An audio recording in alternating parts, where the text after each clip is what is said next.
Next is the 2013 CRV with the 2.4 liter.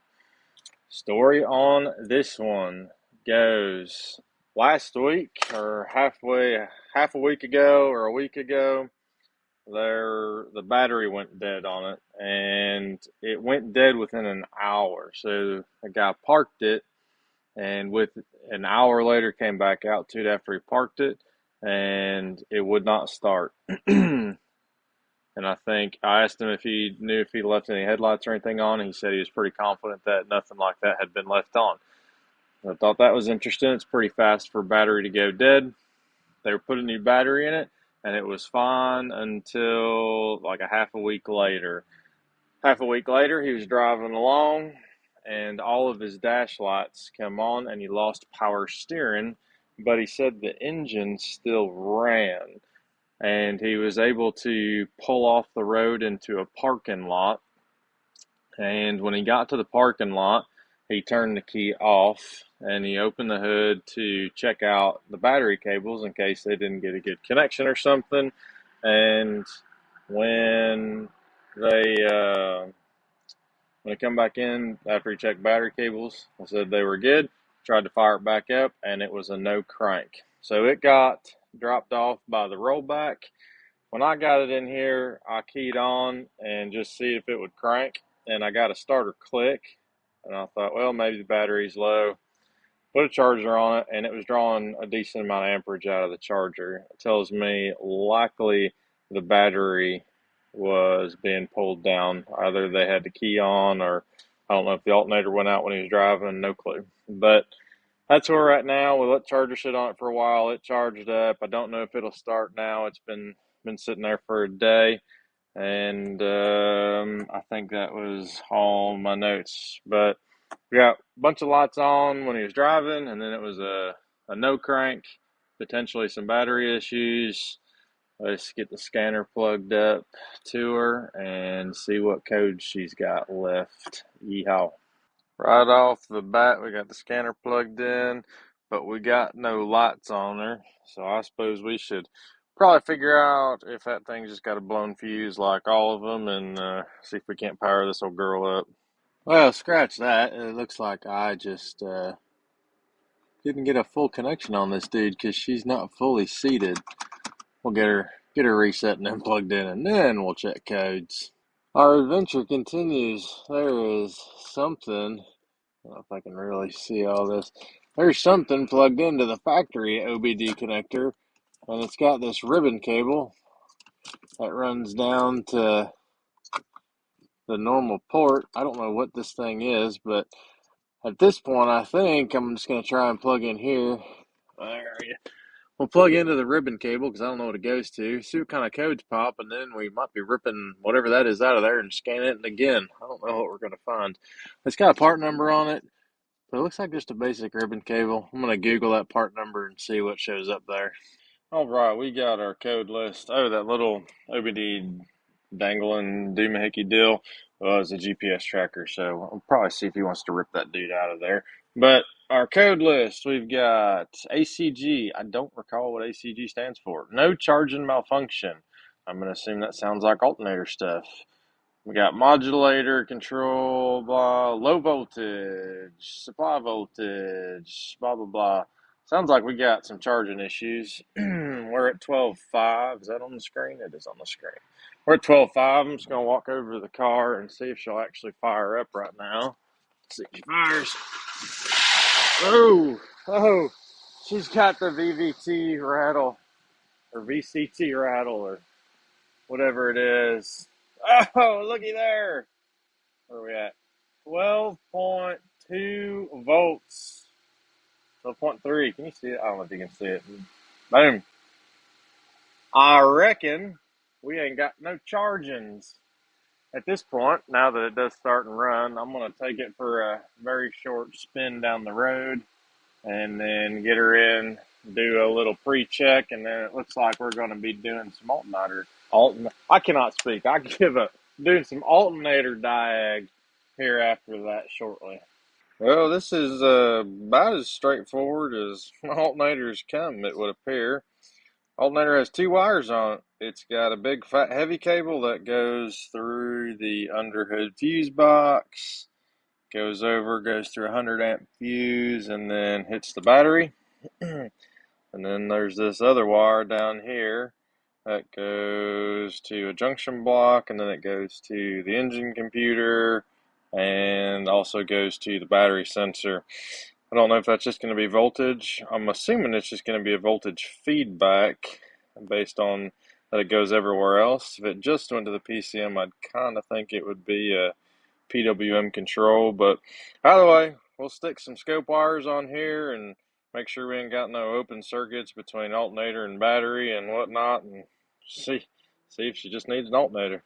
As usual, I went ahead and just took the codes for our P whatever 065A or whatever it was, and according to, remember our diagrams, this brown wire is not a sense wire, it is a LIN bus, so we should see some sort of LIN comms in there. Channel A is hooked up to the big fat cable on alternator, channel B is hooked up to the LIN bus, and I'm going to let this, we'll just reset it manually real quick. We'll go over here and have her fired up and see what she does. Fire in the hole.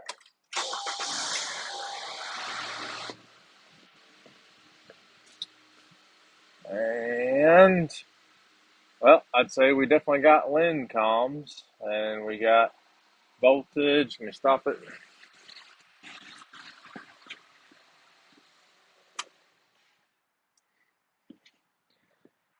Come back and take a peek-see. Zoom in here. Move that down. Yep, that looks like LIN communication, all right. They got just pretty well the same amount of packets that repeat over and over, and then there'll just be like one signal that's different throughout. And one thing I don't know if it'll matter. One thing I did not do is check AC ripple. I'd be curious to see what AC ripple is on here. Regardless, when this thing runs and fires, there's our, on the red trace, 12.7, and she's below that after she's running 12.4. We have LIN communication. Well, looks like it's going to be an alternator. Gonna see if I can't decode. I don't have a USB. I was gonna see if we could do the LIN. I'll do that real quick. What we're looking at is same channels, just zoomed in a little bit. Red is just our big fat cable. Green here is our LIN bus, zoomed in a little bit. But I'm gonna set a trigger, or maybe zoom in a little bit further. We'll do 2 milliseconds. Let's set a trigger on channel B. And you can see we do actually have LIN communication. We can see the messages are changing. We could also expand this out and see, well, we're zoomed in a little bit too far. Let's zoom back out a little bit to 10 milliseconds.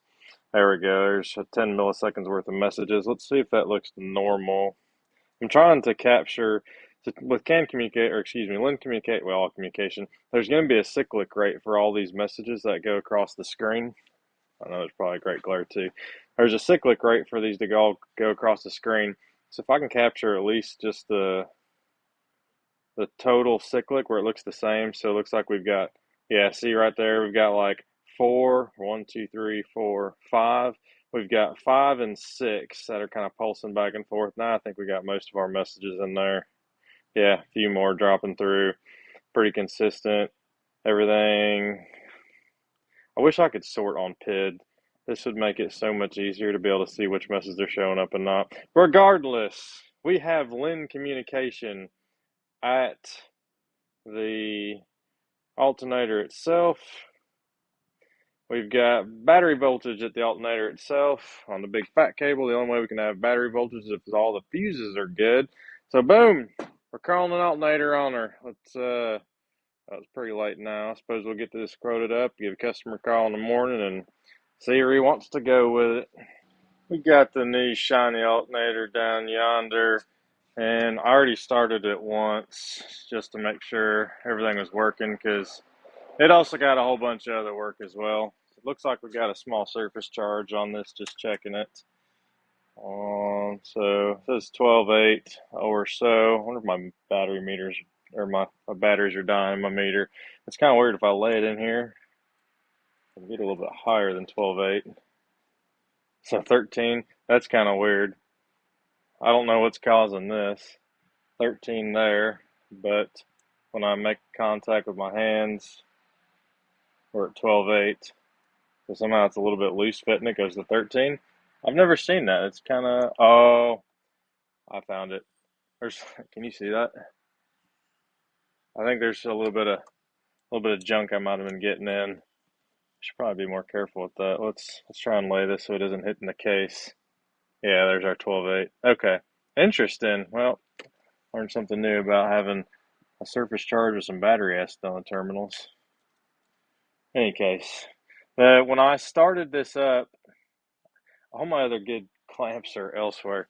When I started this up a bit ago, 'cause again, we did a bunch of other stuff, I was sitting at 12.4 volts. Can you see? You can. I was sitting at 12.4 volts until for like a couple of minutes, but I also had a battery charger on this before I disconnected it. And with the engine running 12.4, oh, that's kind of weird. But I turned the headlights on, and then boom, it jumped up to like 13 or 14 or something. So let's give her a quick fire up. If I can reach in here and give her a crank.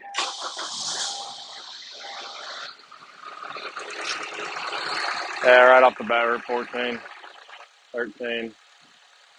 I wonder if it'll go back down. It is. Look at that. Cool. It's going back down to like 12.4. That's where it stayed at. We got our smart charger, 12.3. We'll double check and make sure that the battery light is not on. I can tell you for certain. Well, I'll bring you around. We can show you. I'll get the shaky camera.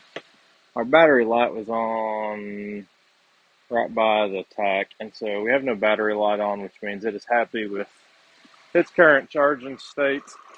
Looks like it's jumped back up to 12.4. Let's go ahead and turn the headlights on and see what she jumps up to. Headlights on, and then boom, she's climbing. 14, 14.2. Let's turn the headlights back off. Headlights are off. See if she falls back to that 12. Looks like she undershot to 12.3 and then came back up to 12.4. There's 12.4. She's going to keep going. Nope, she's going to hang out right at 12.4. We'll give her a shitter off. Leave her be. But anyway, let's I know how we. Oof, yeah, I'm a hot mess today. Anyway, that's not layer fix confirmed for sure. I really been working all day, and I just don't feel like putting the scope back on it. It was lucky to get a voltmeter, so that's crooked as sin. That's funny. Anyway, hopefully this is helpful for somebody. 2 wires on a basic alternator. We got us a fix, and I will catch y'all in the next video.